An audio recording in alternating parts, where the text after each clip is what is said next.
Horas, Amang Inang, lansia yang dikasihi Yesus, juga jemaat yang ikut beribadah bersama dengan kami.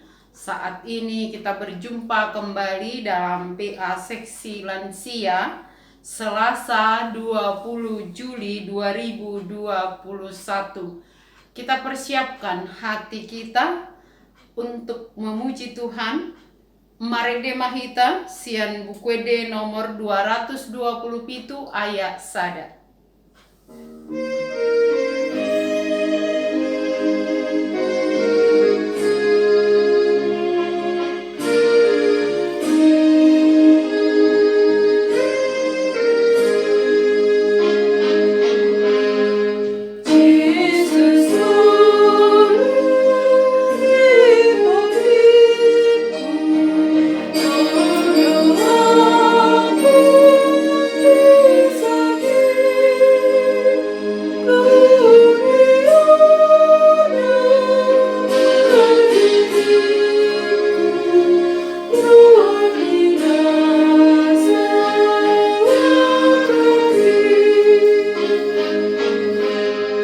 Kita berdoa.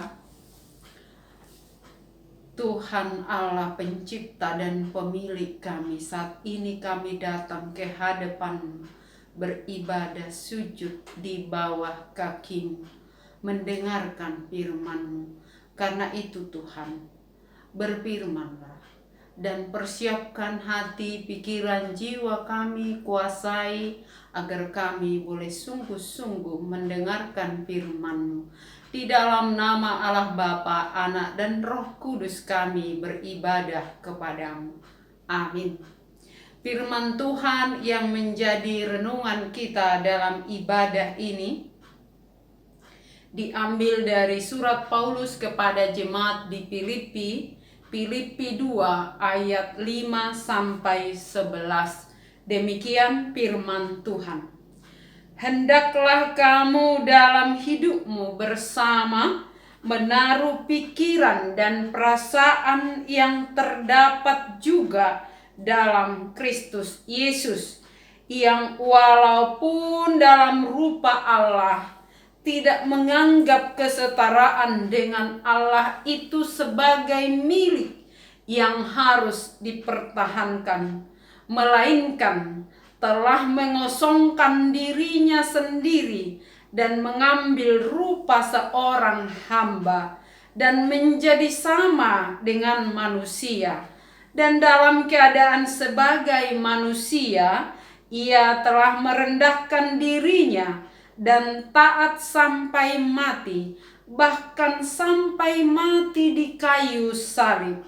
Itulah sebabnya Allah sangat meninggikan dia dan mengaruniakan kepadanya nama di atas segala nama, supaya dalam nama Yesus bertekuk lutut segala yang ada di langit dan yang ada di atas bumi dan yang ada di bawah bumi, dan segala lidah mengaku Yesus Kristus adalah Tuhan, bagi kemuliaan Allah Bapa. Demikian firman Tuhan. Shalom buat kita semua. Jemaat yang dikasihi Yesus, khususnya orang tua kami, para lansia dalam perjalanan hidup, terutama Amang Inang, lansia yang dikasihi Yesus, pastilah sudah banyak kita dialami sebagai orang yang percaya kepada Tuhan. Kita percaya akhirnya kita akan mengakui dan melihat bahwa hanya Allah yang kekal, hanya Allah yang bisa kita andalkan. Banyak hal yang sudah terjadi, yang sudah dialami oleh para orang tua kami, baik suka maupun duka, keberhasilan dan kegagalan, semua ada waktunya dan semua akan berlalu. Namun kasih Allah tidak akan pernah berkesudahan, kasih Allah yang kekal, kasih Allah sebab Allah adalah kasih, kasihnya juga kekal sebab Allah kita kekal. Itu tidak akan pernah berlalu. Oleh karena kasihnya terhadap umat ciptaannya yang dicipta segambar dengan Allah, Allah selalu setia melihat dan mata Tuhan melihat apakah kita dalam keadaan baik atau tidak baik. Bahkan Tuhan melihat sampai ke dalam hati kita masing-masing. Tidak ada yang tersembunyi di hadapannya. Namun gambar manusia yang segambar dengan Allah itu kita tahu itu sudah rusak sejak manusia jatuh ke dalam dosa. Oleh karena dosa kita terpisah dari Allah. Oleh karena dosa ada jurang, ada tembok yang membatasi kita dengan Allah. Tetapi Allah tidak serta-merta meninggalkan kita.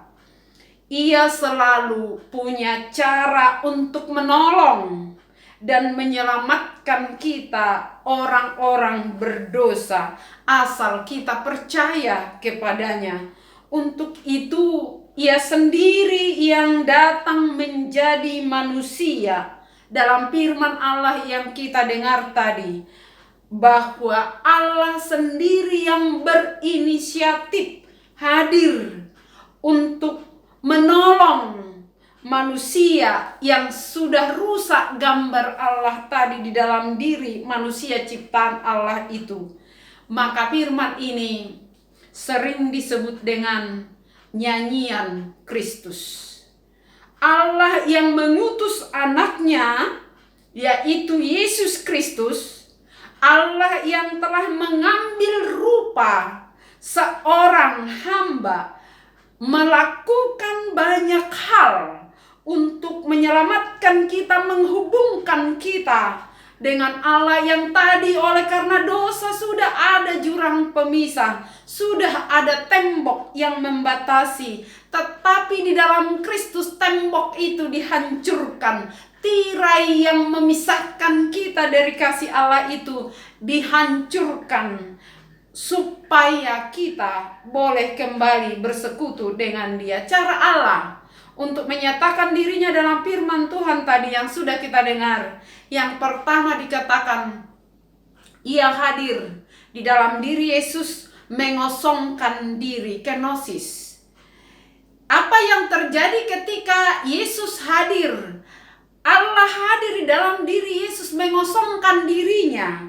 Walau Ia adalah Allah, tapi Ia bahkan melupakan kesetaraannya dengan Allah. Ia hadir menjadi manusia yang tidak punya apa-apa. Lahir dari seorang perempuan yang lemah. Lahirnya di kandang domba. Dia dibungkus dengan kain lampin. Ini mengingatkan kita bagaimana Allah hadir dengan mengosongkan diri, tidak punya apa-apa. Lalu dia diletakkan di palungan. Palungan itu kalau di kampung kami itu palaka, tempat ternak, entah itu domba atau apa yang ada yang di ladang itu ketika Yesus lahir, atau domba atau kambing atau apapun itu. Umumnya kalau di kampung kami waktu aku kecil, ku ingat kalau palungan itu palaka, itu tempat makan bedua. Di situ tempat tidur Yesus.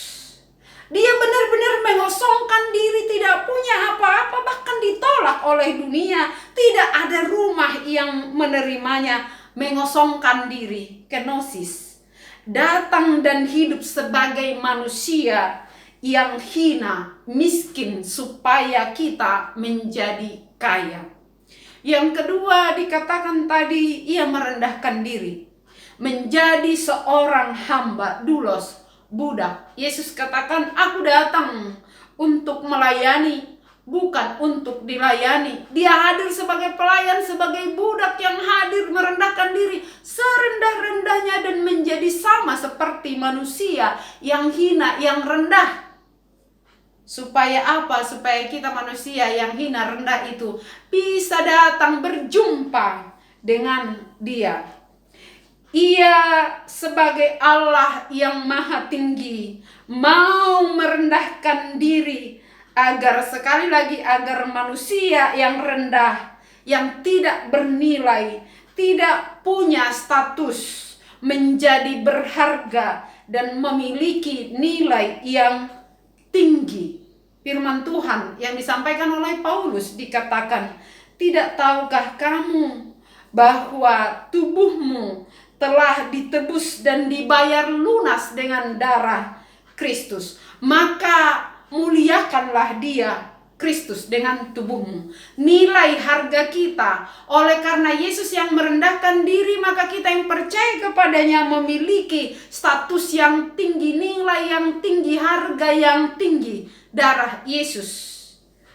Dia yang merendahkan diri menjadi manusia yang hina, taat sampai mati. Dia merendahkan diri, bukan direndahkan. Dia yang mau dengan sukarela tunduk taat akan perintah Bapaknya. Itu yang ketiga, hidup dengan taat. Ketaatan Yesus kepada Bapaknya yang mengutusnya tidak pernah terganggu oleh apapun, termasuk oleh fitnah, oleh siksaan, bahkan oleh kematian yang paling hina sekalipun. Ia tidak pernah melanggar atau memberontak kepada Bapaknya, atau bahkan sekedar mempertanyakan saja. Kenapa? Dia hanya pernah berdoa, Bapa, jika boleh jauhkanlah cawan ini, tetapi jadilah kehendak-Mu. Itu ketika dia akan menghadapi salib yang begitu berat. Ia mau taat kepada Bapaknya karena apa? Karena ia tidak pernah meragukan kasih dan kuasa Bapaknya yang mengutusnya. Ia tidak pernah ragu betapa besar kuasa Bapaknya. Maka ketika Yesus diperhadapkan dengan orang-orang yang akan menangkap Dia, ketika ada orang yang mencoba membela Yesus dengan memutus telinga seorang yang akan menangkap Dia, Malkus, Yesus berkata, apakah kamu tidak tahu pada saat ini juga bahkan ribuan pasukan bisa datang untuk menyelamatkan. Bahkan satu kata saja pun bisa menghentikan semuanya. Tapi Yesus tidak melakukan itu. Ia menuruti segala perintah Bapaknya dengan penuh hormat. Kenapa? Sekali lagi, karena Yesus tahu, karena Yesus yakin akan kuasa Bapaknya yang mengutusnya. Ia tidak pernah ragu, sehingga apapun yang terjadi ia selalu taat. Apa yang dialami Yesus setelah dia setia menjalani semuanya itu akhirnya dalam firman Allah yang kita dengar. Setelah semua dilewati dengan taat sukarela, mengorbankan dirinya, merendahkan dirinya, lalu Allah Bapaknya mengaruniakan kepadanya yang pertama nama di atas segala nama. Nama itu adalah Tuhan, Kurios. Nama itu Mesias yang diurapi, penyelamat, Allah yang maha tinggi. Tidak ada yang lebih tinggi dari Dia. Dia adalah raja di atas segala raja. Apa yang diberikan? Yang kedua, kuasa. Yesus sendiri berkata, kepadaku telah diberi segala kuasa, baik di bumi maupun di sorga. Oleh karena itu, segala yang ada di langit dan yang ada di atas bumi, di bawah bumi, akan bertekuk lutut di hadapannya, dan segala lidah akan mengaku Yesus Kristus adalah Tuhan. Jemaat yang dikasihi Yesus, khususnya orang tua kami, para lansia, apa pesan yang kita dapat dari firman ini? Karena sesungguhnya saya percaya firman ini sangat kita hafal. Kita tahu karena sangat sering diperdengarkan. Lalu apa pesannya, khususnya orang tua kami, para lansia dan jemaat, kita semua yang mendengar firman ini? Di ayat 5 dikatakan, Hendaklah kamu bersama menaruh pikiran dan perasaan yang terdapat dalam Kristus. Dia Allah yang maha tinggi, yang maha kuasa, yang kepadanya kuasa telah diberikan, yang tidak ada yang lebih tinggi dari dia, yang tidak ada yang lebih berkuasa dari dia, tapi dia rela mengosongkan dirinya, merendahkan diri, dan hidup dengan taat, penuh ketaatan. Pikiran seperti itu yang akan kita ambil pesan dari firman ini di tengah situasi yang begitu sulit sekarang ini.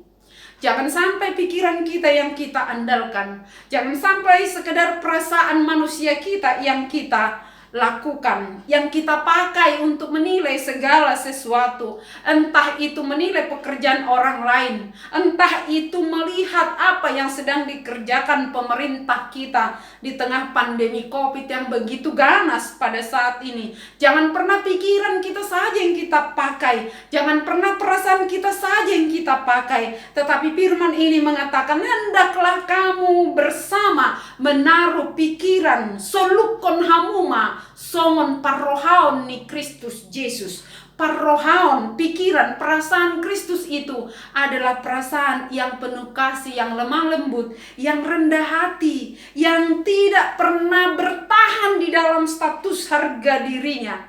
Coba amang-inang orang tua kami yang lansia, ketika memiliki jabatan yang tinggi, posisi yang baik, mungkin jika sudah pensiun, khususnya yang para lansia, melihat mereka yang dulunya adalah bawahan atau pekerjanya atau naposonya begitu, sekarang ketika berjumpa seperti tidak dihormati, padahal dulu sangat dihormati orang tua kami. Sekarang bahkan anak-anak pun kadang merasa seperti tidak peduli kepada orang tua. Lalu para orang tua kami yang lansia merasa tidak dihargai. Para menantu dianggap kurang menerima atau kurang menghargai. Para mantan bawahan waktu menjabat begitu menghormati, sekarang berjumpa saja sudah buang muka. Kadang-kadang oleh karena harga diri yang dipertahankan, seringkali kita jadi lupa akan yang utama dan bisa menimbulkan persoalan. Harga diri sebagai orang tua kepada anak dipertahankan, harga diri sebagai dulu dia apa. Tetapi firman Tuhan mengatakan, kalau dulu kamu jauh dari Allah, sekarang kamu dekat. Kalau dulu kamu berseteru atau menganggap posisi itu lebih baik, sekarang apa? Saya sering mendengar pengakuan seorang lansia dari tengah-tengah para lansia yang mengaku, para lansia itu semakin tua semakin bernilai tinggi. Tapi jangan karena bernilai tinggi tadi anggapannya lalu menjadi bertahan di posisi yang tinggi. Di hadapan Allah tidak ada yang bisa kita andalkan. Maka di usia yang lanjut dan kita semua, apalagi dalam situasi sekarang, kita harus lebih banyak bertekuk lutut di bawah kaki salib itu. Lansia disebut tadi yang saya katakan, lansia semakin bertekuk lutut di hadapan Allah. Lupakan yang dulu-dulu itu, yang kita anggap sebagai kebanggaan kita, yang kita anggap bisa untuk membuat kita memiliki nilai yang lebih tinggi. Sekarang nilai para lansia tidak bau tanah katanya, tetapi bau surga. Kita ingat siapa yang mengatakan itu? Lansia bukan bau tanah, tetapi bau surga. Semakin tua semakin wangi surga katanya. Maka harus semakin membungkuk kepada Dia Tuhan dan Juru Selamat, yang kepadanya kita semua pasti kembali. Cepat atau lambat, siapa yang duluan atau belakangan, yang pasti kepadanya kita semua akan kembali. Kita sudah melihat bagaimana situasi sekarang. Setiap hari kita dengar berita, bahkan ribuan yang harus antri bahkan ke kuburan. Mumpung masih ada waktu, mari kosongkan diri, buka hati, rendahkan diri. Jangan karena merasa kurang dihargai atau siapapun kita. Kadang-kadang karena kita menganggap diri kita kurang dihargai, kita sampai berani berselisih paham atau berseteru. Kita sudah didamaikan dengan Allah. Kita sudah disatukan di dalam kasih Allah. Kita sudah menjadi satu keluarga di dalam keluarga Allah. Allah yang selalu peduli akan kehidupan kita. Allah sendiri yang akan meninggikan, memelihara hidup kita. Allah sendiri yang menghargai dan membuat kita berharga di matanya.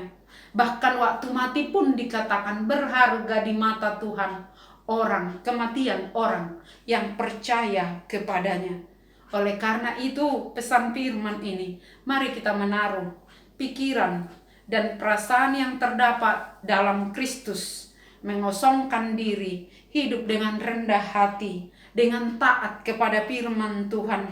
Allah yang maha tinggi mau merendahkan diri, apalagi siapa kita. Tapi ingat, semakin kita tidak berdaya, semakin usia lanjut, semakin kita tidak memiliki kekuatan, kita harus semakin kuat di dalam Tuhan. Semakin bertekuk lutut dan mengaku Kristus adalah Tuhan. Dan pesan dari firman ini juga mengingatkan kita bahwa Allah kita dalam Kristus Yesus, dialah Tuhan dari segala, yang bisa berbicara, mengaku, yang punya lidah. Pada akhirnya siapapun dia akan mengaku Kristus adalah Tuhan. Kalau semua akan kembali di hadapan dia, kita sekarang diingatkan masih ada kesempatan. Allah selalu punya cara untuk memelihara hidup umatnya. Walaupun situasi sulit, makin sulit kita rasakan. Apakah sulit beribadah seperti sekarang? Kita tidak bisa mengatakan bulan depan atau Desember ini kita akan sudah beribadah bersama di gereja. Yang bisa kita lakukan, berharap dan percaya Allah memelihara hidup umatnya.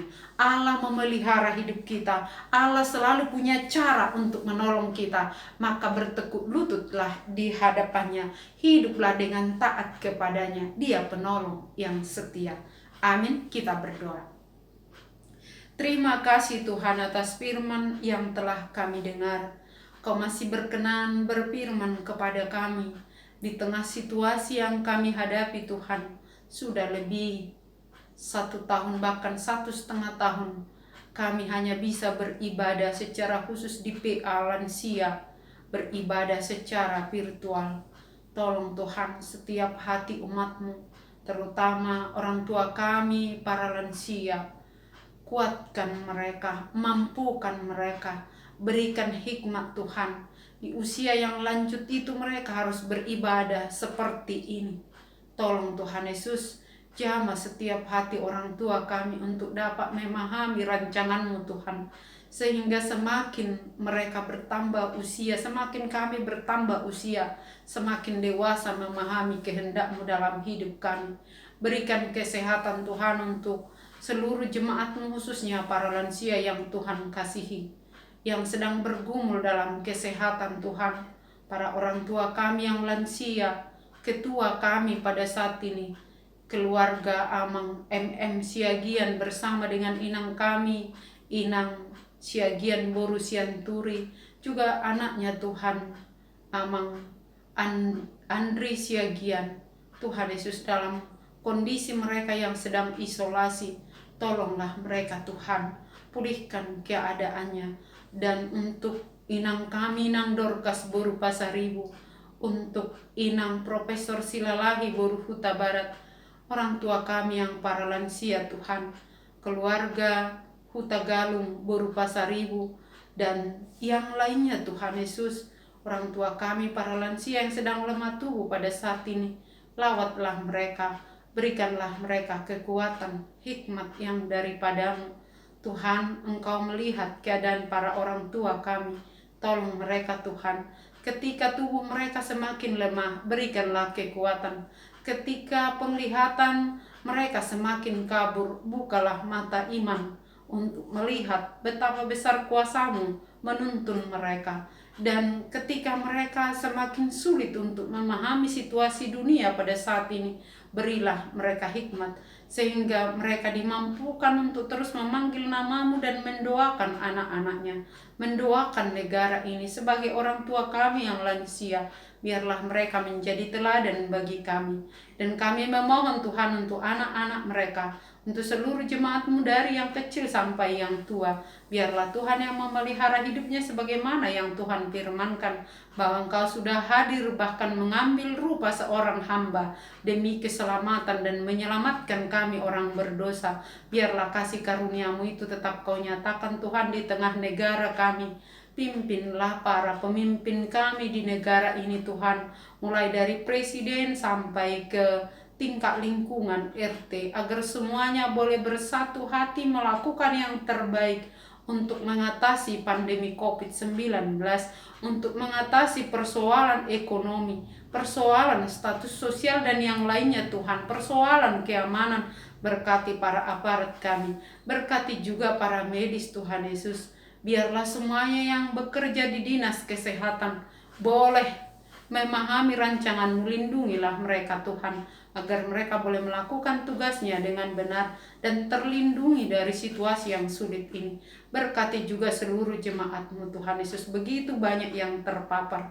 Biarlah Tuhan yang memberkati keluarga hamba-Mu Amang Sintua Esianipar, keluarga hamba-Mu Amang Sintua JG Sirait, keluarga hamba-Mu Amang Sintua BST Marbun, keluarga hamba-Mu Tuhan yang juga sedang terpapar, boru kami, boru hamba-Mu Sabrina Samosir, dan semua mereka Tuhan yang butuh uluran tangan-Mu. Biarlah Tuhan yang menjamah untuk Amang RM Harianja, untuk Hapa Ngaribuan, mereka semua tolong Tuhan.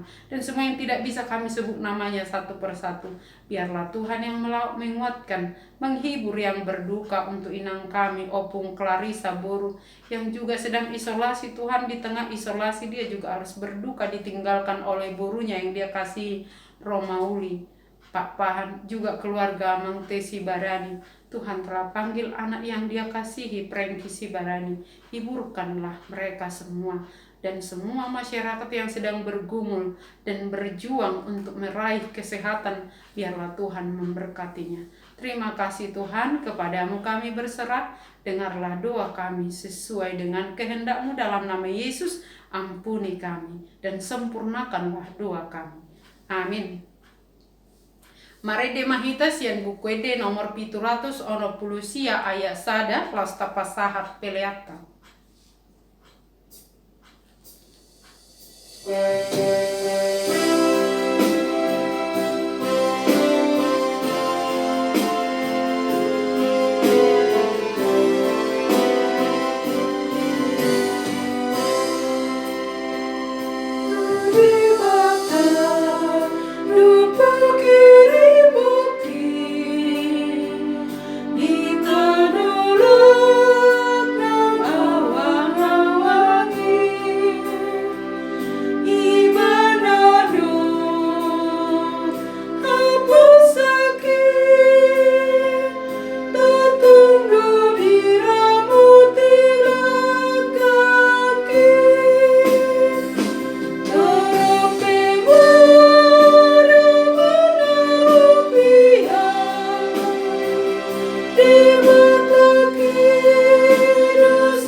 Kita sama-sama berdoa dalam doa Bapa kami.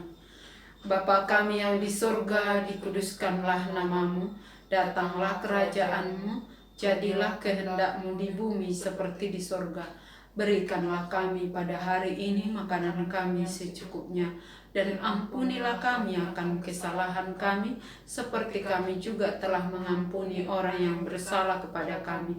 Dan janganlah membawa kami ke dalam pencobaan, tetapi lepaskanlah kami daripada yang jahat. Karena Engkau yang punya kerajaan dan kekuasaan dan kemuliaan sampai selama-lamanya. Amin. Anugerah Tuhan kita Yesus Kristus, kasih karunia Allah Bapa dan persekutuan Roh Kudus menyertai kamu sekalian. Amin. Horas, salam sehat untuk kita semua.